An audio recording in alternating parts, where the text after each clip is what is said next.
their own energy in a hostile environment. May is spinning it through 4 games, putting up nearly the same numbers as the 2024 MVP campaign of Josh Allen. Both quarterbacks averaging 8 yards per pass attempt. They've both thrown for 7 touchdowns apiece. The big difference here is Allen and the Bills, they're 4-0. May and the Patriots, they are. That's right. It's a wrap. Jackson Dart wanted to fight everybody last week in a Charger uniform in his first career win. So we got good news, bad news for the Giants. Good news, taking on the winless Saints. Not a bad start for Dart, right? To get his second straight win. Bars. Problem is, the bad news. You got to go to the Superdome to get it. Don't expect Dart, though, to wilt in the noise of Nolans. This man played in the SEC. Hostile crowds, not anything new. A winning streak for New York, though, would be.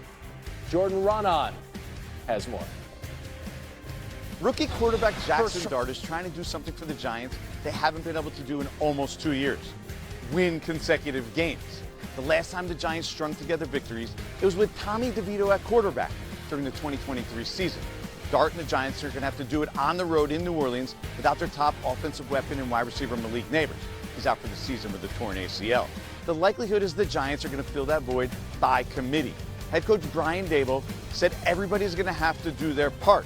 Perhaps the biggest beneficiaries are going to be wide receiver Darius Slayton and tight end Theo Johnson, both who should see their targets increase dramatically without Neighbors in the lineup. Herm Edwards with us now. Coach, there's no Malik Neighbors for Jackson Dart or the rest of the Giants offense, but how can Dart take what he did well in last week's season debut and roll it forward against the Saints? Well, I think if you're the Giants, first of all, starts with your running game. Scatterboo all of a sudden became a Giant fan favorite, right? Sure. Rightly so. He's a big, powerful back. And then Jackson Dart, I think he does a nice job of extending plays with his legs. Just has to be careful. Guy plays with a lot of energy. He's got to know when to protect himself. Obviously, when you think about the passing game, you still have Slayton and they have Robinson to get the ball to those guys. So they're in good shape. This is a game that the Giants should win. Yeah. They're a better team than the Saints right now. The Saints are 0-4 for a reason. They're not playing very well. This is a must-win for the Giants. From a rookie quarterback who made his first start and his subsequent first win last week in Jackson Dart, we got another one starting today in London. What do you need to see from Dylan Gabriel, who gets the start for the Browns against the Vikings? What I saw in the preseason, he was very, very accurate with the football. Sure. He's a timing quarterback. He's not going to beat you vertically throwing the ball down the field, but he gets the ball out of his hands very well. He throws it in nice spots. Offense is not too big for him. Watch him. He just gets the ball out. He throws it to the open guy. He keeps the chains moving. So I like his style of play. Sure. He's left-handed. Reminds me a lot of a guy that played there a long time ago when you think about the Browns. You know, and it was your San Diego State guy. Yeah. And so, you know, the thing they like about him, ball's out. Sure. He gets the ball out. Like Brian Sipe. Brian Sipe was back in the day from San Diego State. Reminds me a lot of Brian Sipe. Same height, same demeanor. Right? Good quarterback. There's a great defense in Cleveland, and you're going against a Minnesota guy and Carson Wentz getting the start. I mean, it had to set the world on fire. It's an opportunity for Cleveland. What do you see on the defensive side of the football for these Browns? Well, obviously, look, Carson Wentz has seen everything you can imagine as a quarterback, so you're not going to fool him, right? Can you get him to turn the ball over? Can you bring pressure and make him, you know, throw the ball to you? That's going to be the key. Yeah.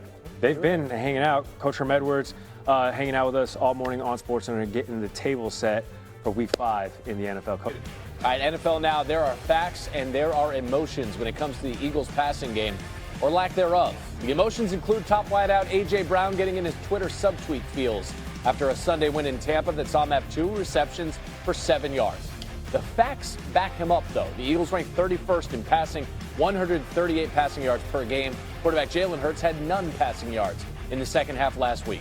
Here's another fact that matters. The Eagles are perfect. They're 4-0 as they host the Broncos this afternoon, and that is why Sal Paolantonio is in Philly for us.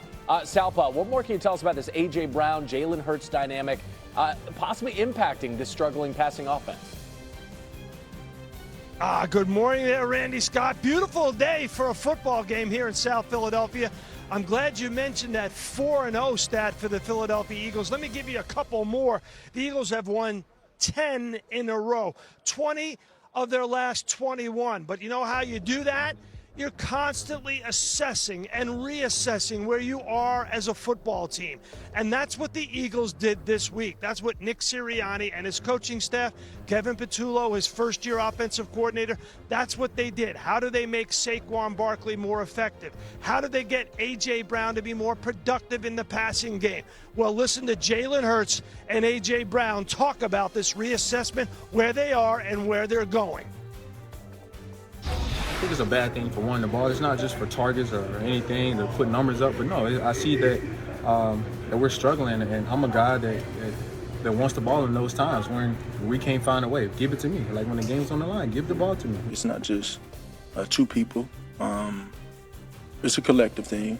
It's about the offense generating and being what we believe it could be and what we've shown it can be. And so that's every aspect of our game.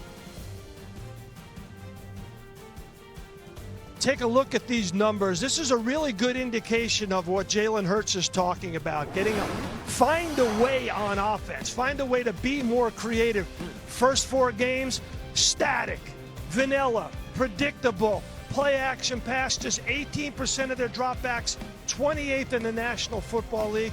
Pre-snap motion, Randy, 48%. That's 26th in the National Football League. Static, vanilla, predictable. I got another number for you, Randy. When Jalen Hurts is under center or in the pistol formation, the Eagles run the ball 81% of the time. That is very predictable. I was just out on the field here with Sean Payton.